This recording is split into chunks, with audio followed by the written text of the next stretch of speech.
Speaking of the mainstream media, it's hard to imagine this today, but there used to be a time in this country when people took the Washington Post seriously. They probably shouldn't have. They certainly shouldn't have. The country would have been better off if they hadn't, but they did. And yet, to be fair, this was long before the Post hired theater kids to make TikToks, before Russiagate, before Taylor Lorenz. So let's go back to the dark ages of the early 1990s, when everyone got their news from papers like the Washington Post. That's when the Post ran a deep dive into a question that the whole country was asking at the time. Here's the headline, quote, "Is Prozac really the wonder drug for depression?"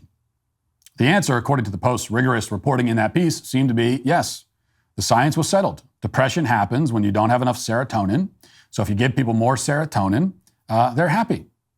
Plus, there were other benefits too. The Washington Post reported at the time, quote, "While other antidepressants have been linked to weight gain, Prozac has been associated with weight loss, an advantage for some depressed people." What a breakthrough. Thanks to Prozac, you can stop wondering if you're sad and obese because of your life choices. You can get rid of both problems with just one pill. It took 30 years until we learned that. From a medical perspective, none of that was true. Studies show that nearly half of patients gained significant weight on Prozac, and it turns out that Prozac didn't do much about depression either, which was supposed to be the point of the drug. Compared to 30 years ago, when 45 million Americans weren't taking Prozac, we had fewer suicides, fewer mass shootings, fewer overdoses back then.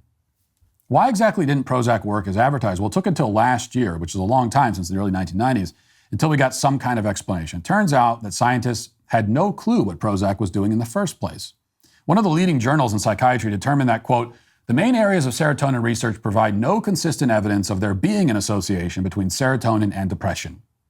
That should have been a blockbuster story, but it was out of the news in like less than a week. Who cares if we don't know what SSRIs do? They tell you, just shut up and take them. And give some to your kids too. That's their actual argument as of today. They lied about how it works, and there's no evidence that it does work. Take it anyway. And tens of millions of Americans are still doing just that.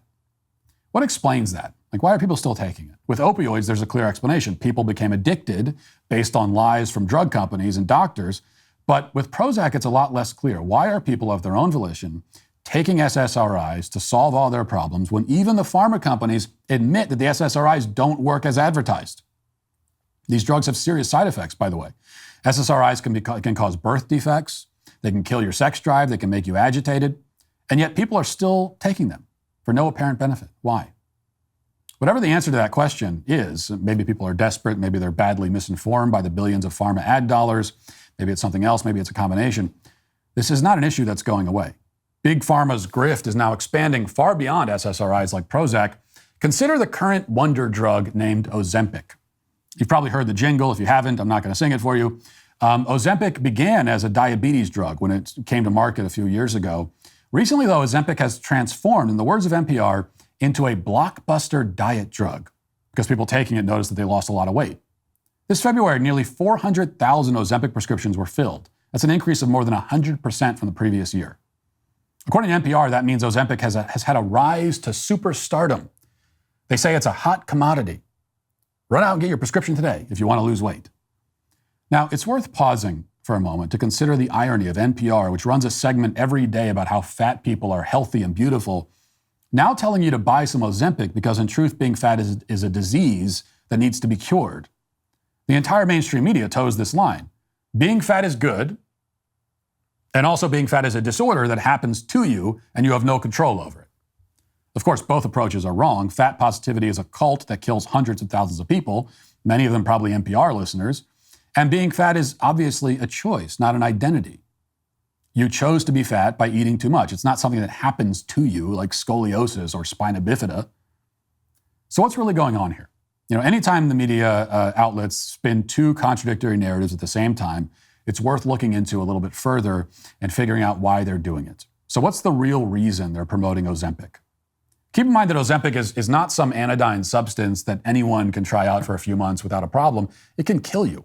This is straight from the Ozempic website. Quote, "Ozempic may cause serious side effects, including possible thyroid tumors, including cancer."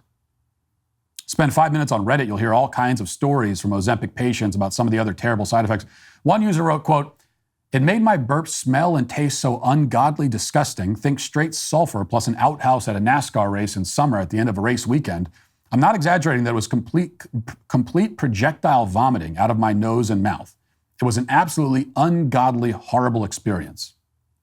Anna Toonk, who's a podcaster, told one news outlet that she had a similar story on Ozempic, quote, "I had no energy, constant nausea, and what I call power puking." Now, you wouldn't think a drug that induces power puking would be promoted by every media outlet in the country, but this one is. Just like Prozac, every day we're hearing about the miraculous Ozempic. The Atlantic is out with a new piece explaining that the wonder drug doesn't just cure diabetes and obesity, it also cures credit card debt and every other problem you can think of. Did scientists accidentally invent an anti-addiction drug, The Atlantic asks. According to the piece, quote, "People taking Ozempic for weight loss say that they have also stopped drinking, smoking, shopping, and even nail biting." Basically, it solves everything, but maybe acne. When you're just starting out, you're trying to build a career, one of the big things is you got to figure out how to stand out from the crowd. But standing out from the crowd can be tough, especially when you're looking for a job or when you're hiring too. Looking to find that application that really stands out is a challenge. That's why you need to check out ZipRecruiter. ZipRecruiter helps you find the most qualified people for your roles and find them fast. Right now, you can try ZipRecruiter for free at ZipRecruiter.com/Walsh.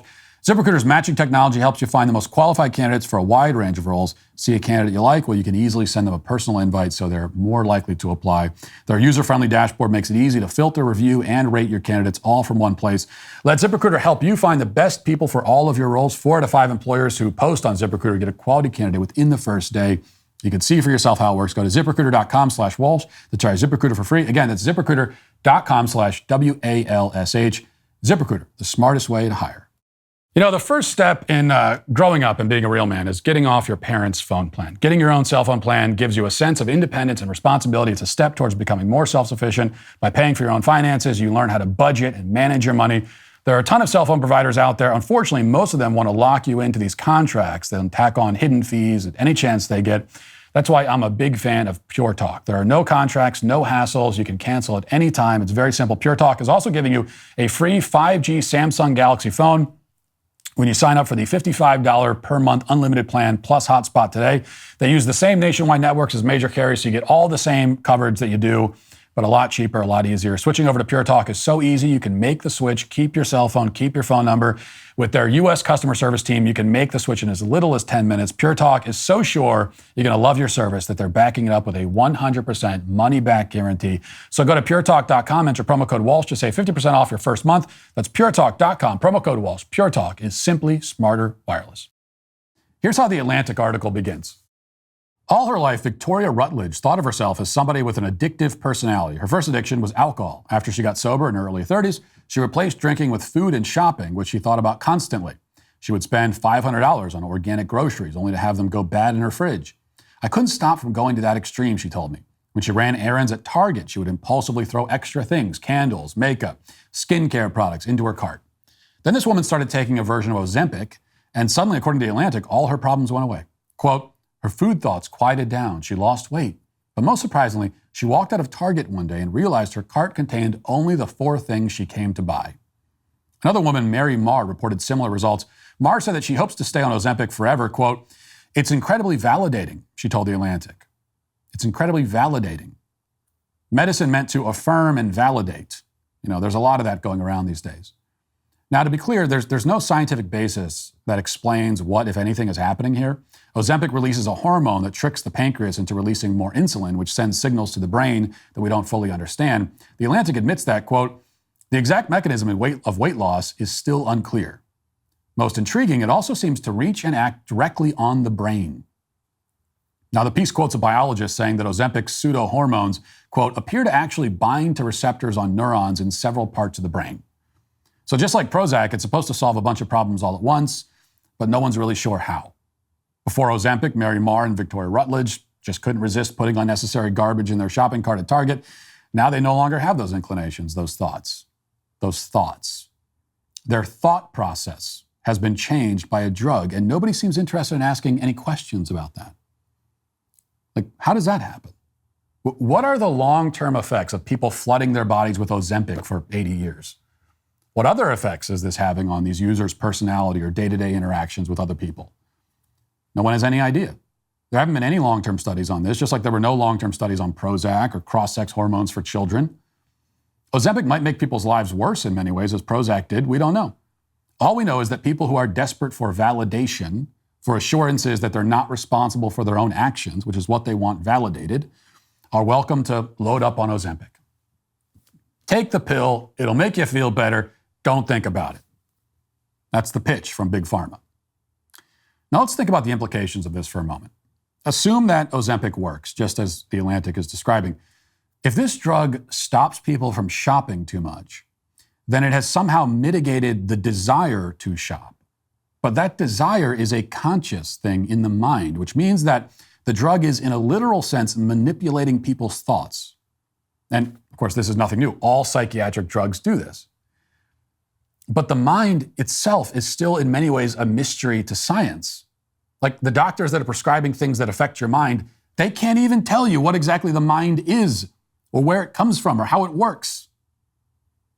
Which means the doctors who prescribe this stuff don't know exactly how the drugs work, or what it means, and they can't grasp the full implications.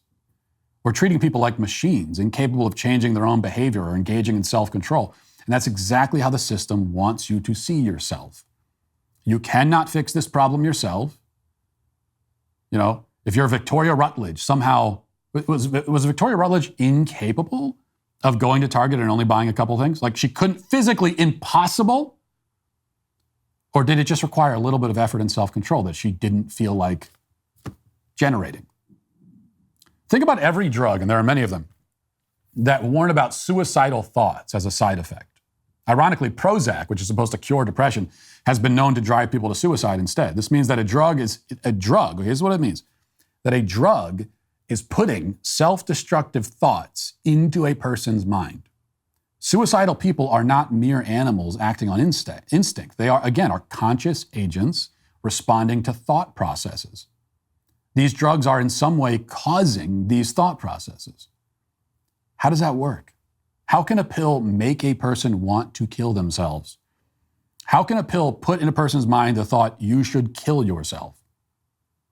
Nobody really knows. And yet they churn out the pills and the prescriptions anyway. You know, in ancient times, before medicine was more about marketing than healthcare, physicians knew to stay away from false panaceas like this. One expression was, leave your drugs in the chemist's pot if you can heal the patient with food. Well, that's ancient wisdom. It's gone now. Now we heal patients' food problems with drugs from the chemist's pot. And we heal their shopping problems and their drinking problems too. 30 years from now, we might learn what we're actually doing to these people.